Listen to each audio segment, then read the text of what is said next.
Hello दोस्तों, स्वागत है आपका हमारे इस यूट्यूब चैनल KWS पर। आज हम जो हमारा केमिस्ट्री का जो चैप्टर चल रहा है उसका नेक्स्ट पार्ट पढ़ेंगे। हमने जो आपका प्रकाश विद्युत प्रभाव वाला हेडिंग पढ़ाई थी उसके कुछ न्यूमेरिकल हैं आपकी किताब में। एग्जाम्पल 2.9 इसे देखेंगे आज और फिर आगे करेंगे और स्पेक्ट्रम भी पढ़ना है 2.9।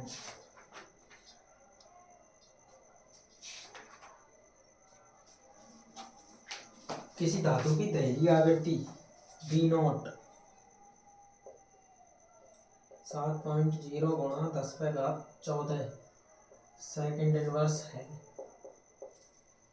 और V दी है 1.0 गुणा 10⁻15 सेकेंड इनवर्स। आवृत्ति वाली विकिरण धातु की सतह से टकराता है तो उत्सर्जित इलेक्ट्रॉन की गतिज ऊर्जा की गणना कीजिए। तो इसमें हमने जो समीकरण निकाला E बराबर E0 plus half kinetic energy इसमें कुछ अलग तरीका से दिया है।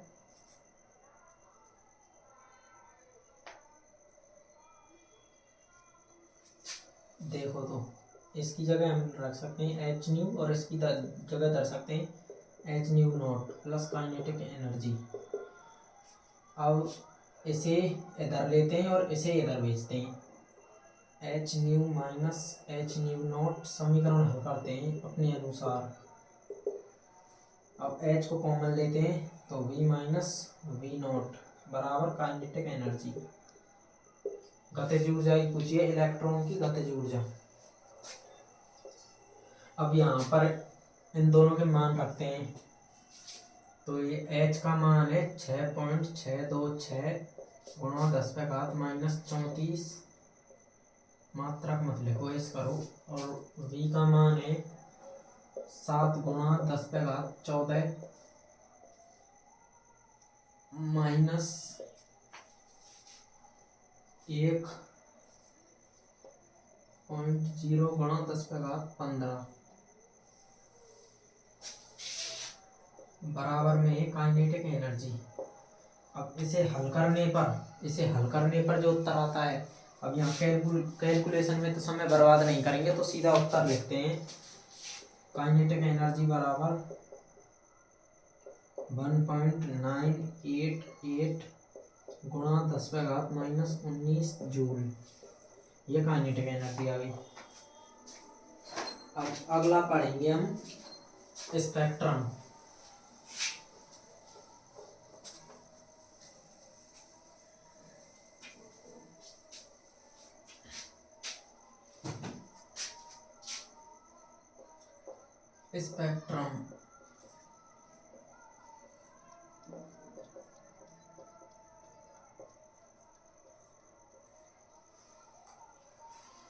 तो सबसे पहला है आपका उत्सर्जन स्पेक्ट्रम।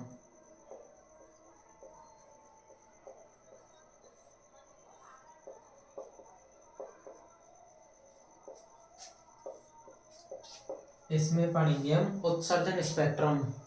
इसकी परिभाषा लिखते हैं।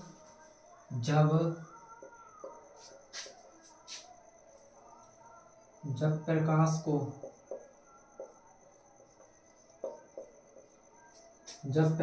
को प्रिज्म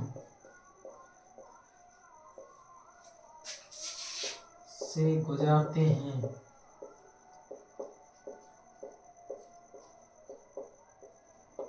तो प्राप्त स्पेक्ट्रम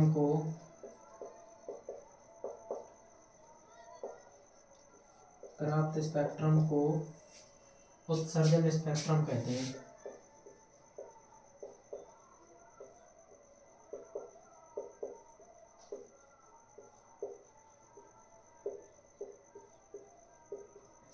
उत्सर्जन स्पेक्ट्रम।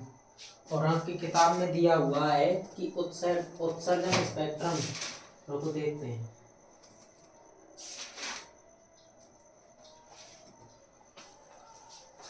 आपकी किताब में दिया है स्पेक्ट्रम के बारे में, रेखीय तथा परमाणुवीय स्पेक्ट्रम, और एक और होता है इसका, उसका नाम है, ये दो प्रकार का होता है, ऐसे लिखो।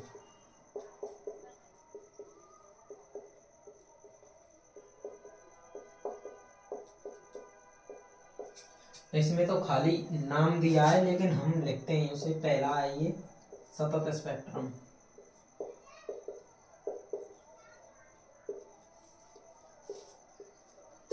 सतत स्पेक्ट्रम का हम लाइव उदाहरण दिखाएंगे जो आपने कभी देखा होगा। सतत स्पेक्ट्रम उसे कहते हैं जब प्रकाश के रंग स्पेक्ट्रम में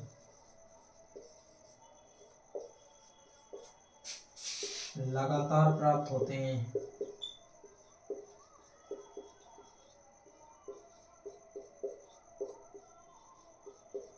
इसे कहते हैं सतत स्पेक्ट्रम। लिखो, हम इसमें इंक डालते हैं, इसका उदाहरण और लिखते हैं। इसका एग्जाम्पल है इंद्रधनुष, रेनबो।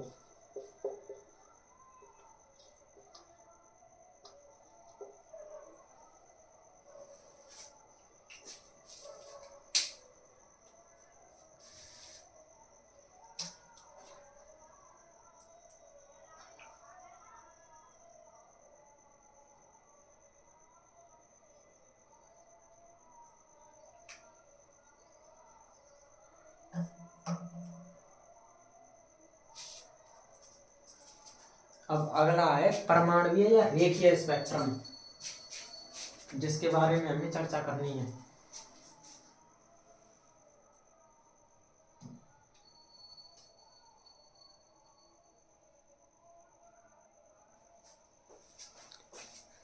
अगला है, रुको,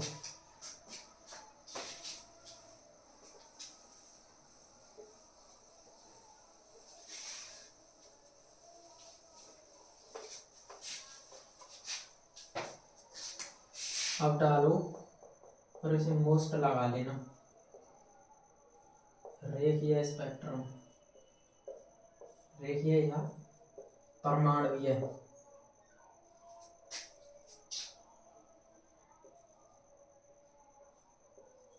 परमाणुवीय स्पेक्ट्रम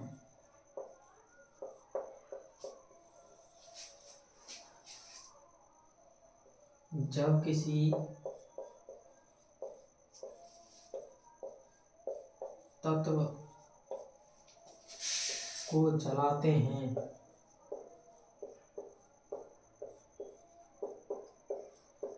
तो उससे निकलने वाले प्रकाश से, तो उससे निकलने वाले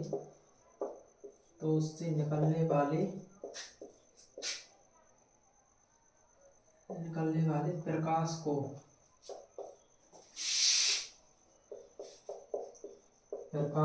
प्रिज्म से गुजारते हैं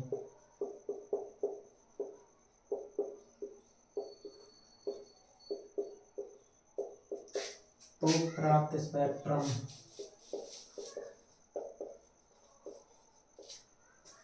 को रेखीय स्पेक्ट्रम कहते हैं।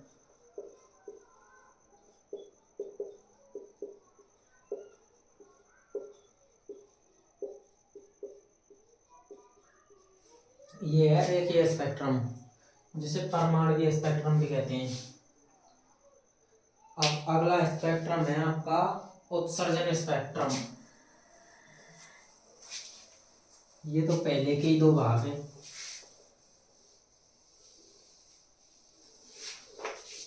अब अगला है आपका दूसरा उत्सर्जन स्पेक्ट्रम।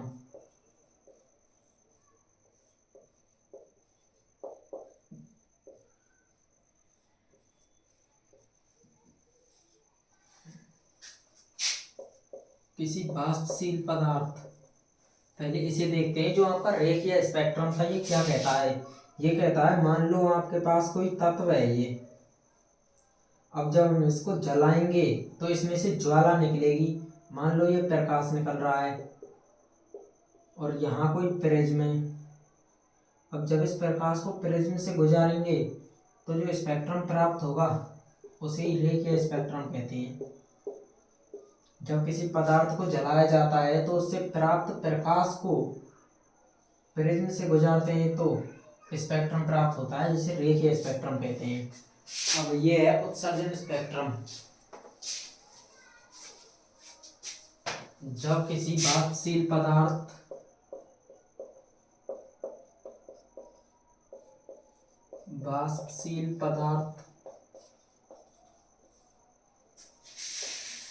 पदार्थ की वाष्प से,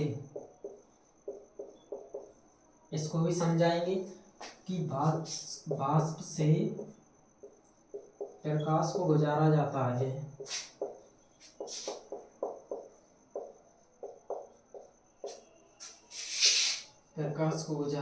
है तो प्राप्त स्पेक्ट्रम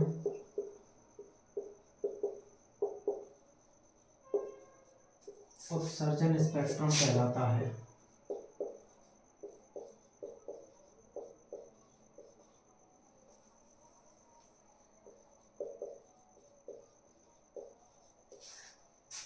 उत्सर्जन स्पेक्ट्रम कहलाता है।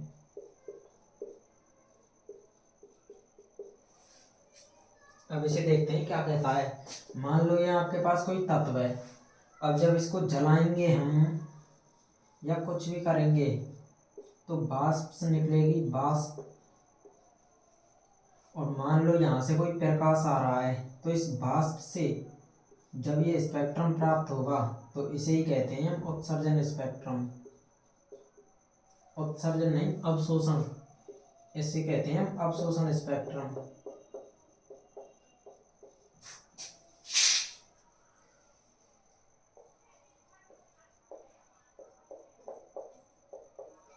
अवशोषण स्पेक्ट्रम।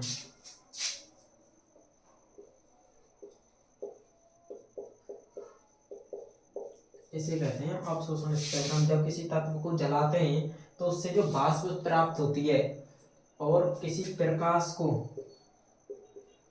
जब इस वाष्प से गुजारा जाता है तो जो स्पेक्ट्रम प्राप्त होता है उसे ही हम अवशोषण स्पेक्ट्रम कहते हैं। इसे उतारो तुम। आगे पढ़ते हैं हम। अब अगली आपकी किताब में हेडिंग है हाइड्रोजन का रेखीय स्पेक्ट्रम। हाइड्रोजन के स्पेक्ट्रम के बारे में पढ़ते हैं, जो सभी तत्वों में सबसे सरल है। हाइड्रोजन का स्पेक्ट्रम सभी तत्वों में सरल है क्योंकि उसका भार सबसे कम होता है। जितना तुम भार को बढ़ाओगे उतना ही स्पेक्ट्रम जटिल होता जाएगा। देखो एक चित्र है आपकी किताब में, पहले तो हेडिंग डालो।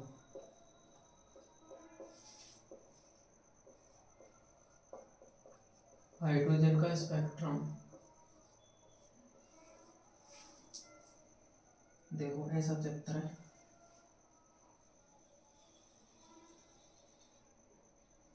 N1 N2 N3 N4 N5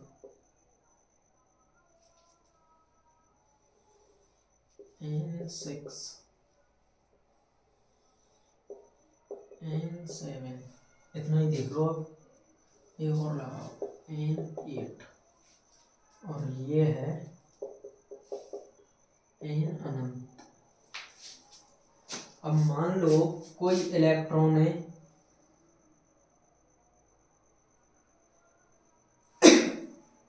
कोई इलेक्ट्रॉन N2 से N1 में आ रहा है, दूसरी से पहली में आ रहा है, या यहाँ से यहाँ आ रहा है, या यहाँ से आ रहा है, या यहाँ से आ रहा है। तो ऐसा चित्र दिया है तो इस श्रेणी को कहेंगे हम लाइमन श्रेणी।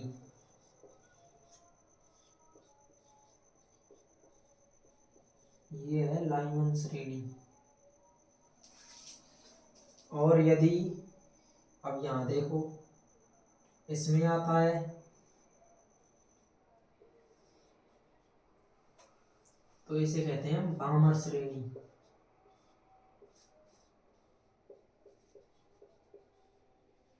ये हमारी दृश्य प्रकाश वाली होती है,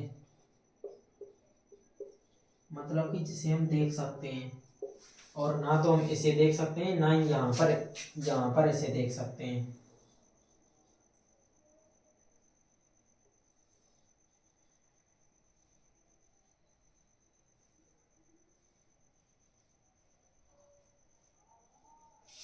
लाइमन बामर इसे कहते हैं पास्चन। और ऐसे ही जो यहाँ आएगी लाइमन बामर पास्चन ब्रैकेट, अपनी किताब में से बनाना तुम, लाइमन बामर पास्चन ब्रैकेट थंड, और ये आती है हम्फ्री। तो ऐसे ये श्रेणी प्राप्त होती है। अब आपकी एक टॉप हेडिंग है रेडबर्ग कांस्टेंट, उसे देखते हैं। इस पर न्यूमेरिकल आ सकता है।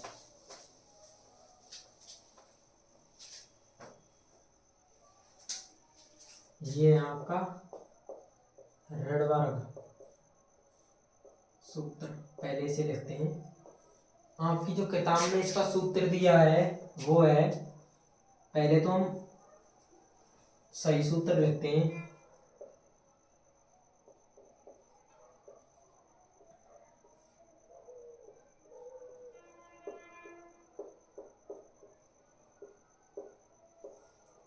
एक तो ये सूत्र है, लेकिन आपकी किताब में दिया है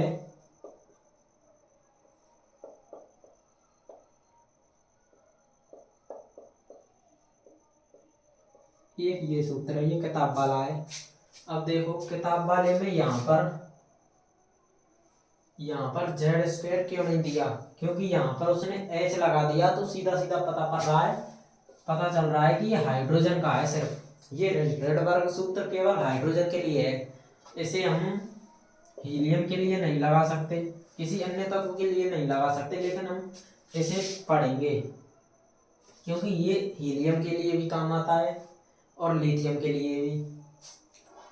तो आप इसे लिखना, इसे मत लिखना।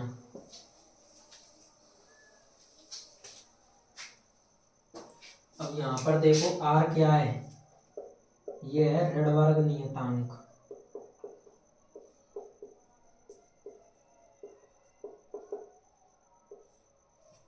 इससे हम लैम्बडा ज्ञात करते हैं। तो ये किस में आनी चाहिए, मीटर में। इसका मान है 1.09 इंटू 10⁻⁷ मीटर इनवर्स। और इसे हम ऐसे लिखें तो इसका मान आता है 911 एंगस्ट्रॉम। इसे रखते हैं क्योंकि ये कैलकुलेशन में आसान पड़ता है, इसे याद रखना। वैसे इसे भी याद रख लेना, और इसे हल करेंगे ना तो यही मान आएगा। और यहाँ पर N1 और Z स्क्वायर लिखते हैं। Z परमाणु क्रमांक है,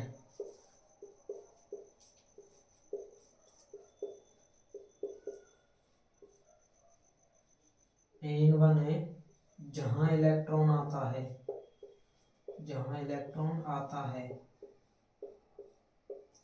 मान लो दूसरी से पहली में आ रहा है तो N1 पहली है क्योंकि जहां इलेक्ट्रॉन आता है, और N2 जहां से इलेक्ट्रॉन आता है।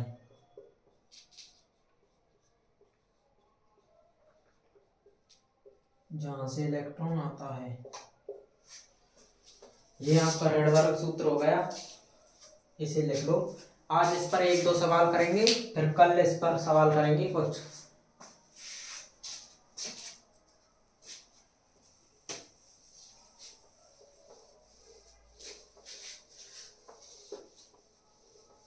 और हाइड्रोजन के रेखीय स्पेक्ट्रम को तो आज पूरा ही कर लेंगे। तो लिखो, एक सवाल है, एक इलेक्ट्रॉन N2 से एक इलेक्ट्रॉन दूसरी कक्षा से प्रथम कक्षा में आता है,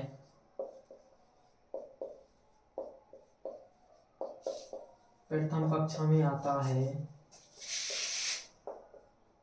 तो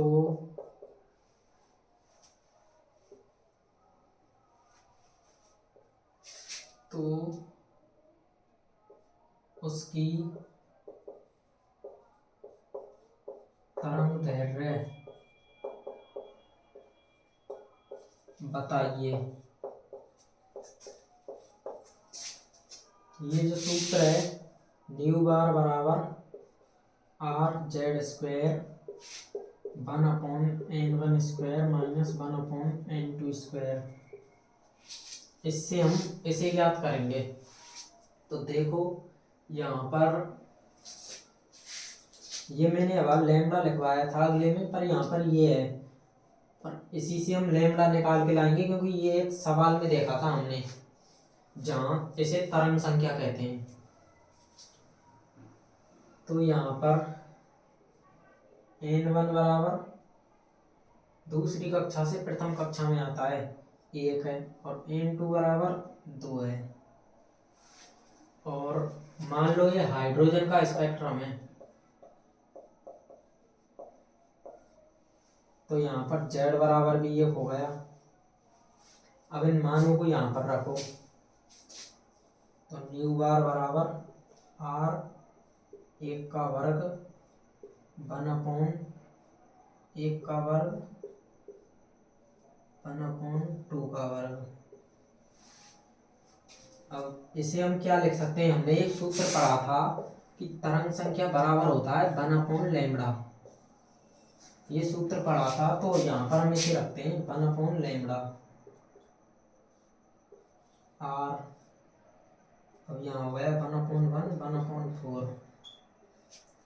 आगे हल करेंगे इसे 1/λ बराबर R, ये आएगा 4, और इसे हल करेंगे तो ऊपर आएगा 3।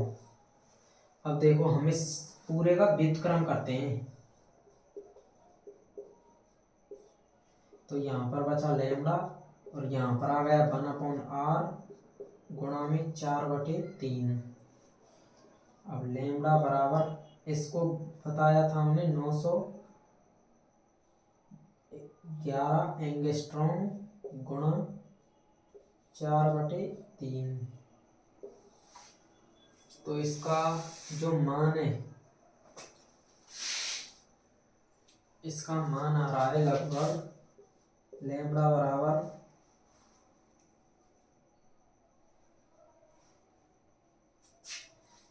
ये ऐसे ही 1/r का मान है 911 एंगस्ट्रॉम।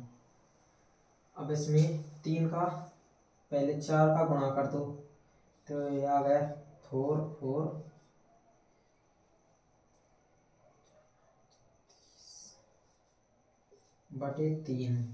लैम्डा बराबर 3 एकम 3, 3 दूनी 6, 3 एकम 3, 3 चौक 12 पॉइंट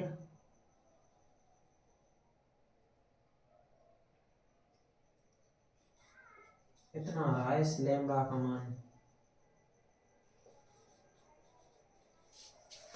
तो ऐसे ये सवाल करना है, पहले इनके मान निकाल लें इसमें से, यहाँ से इसमें रखने, जब इसका जो मान है इसका इस समीकरण से 1/λ ये कर देना है, यहाँ पर इनके मान रख के इन्हें हल करना है, और फिर इस सारे का व्युत्क्रम करना है। व्युत्क्रम करने के बाद लैम्डा आ जाएगा, तो इधर मान रखने 1/r का मान होता है 911 एंगस्ट्रॉम, हल करके ये उत्तर आ जाएगा एंगस्ट्रॉम में, इसकी दूरी आ गई। और वैसे इसका उत्तर है जो मीटर इनवर्स में आता है, या सेंटीमीटर इनवर्स में भी कर सकते हैं, इसकी इकाई मीटर इनवर्स है।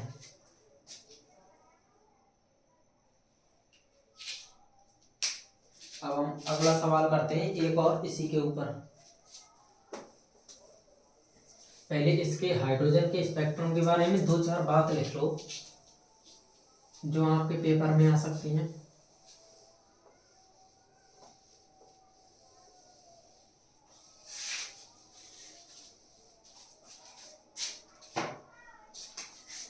तो लिखना हाइड्रोजन स्पेक्ट्रम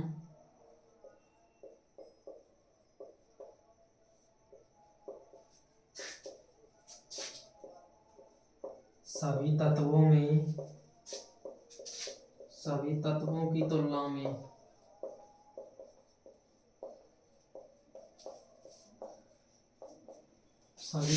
तुलना में सबसे सरल स्पेक्ट्रम होता है।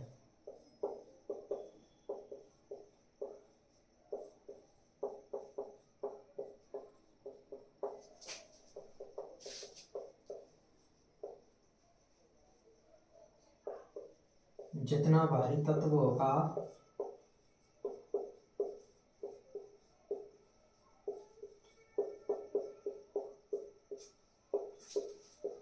उसका स्पेक्ट्रम उतना ही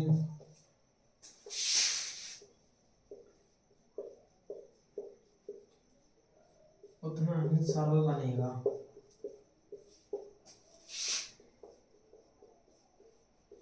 अलग अलग तत्वों का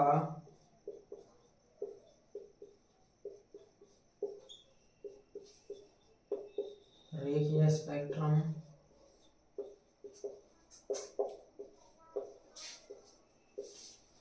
अलग अलग होता है।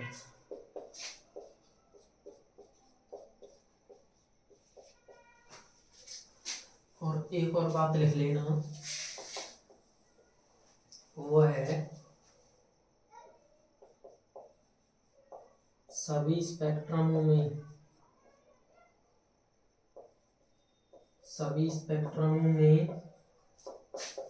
कुछ निश्चितताएं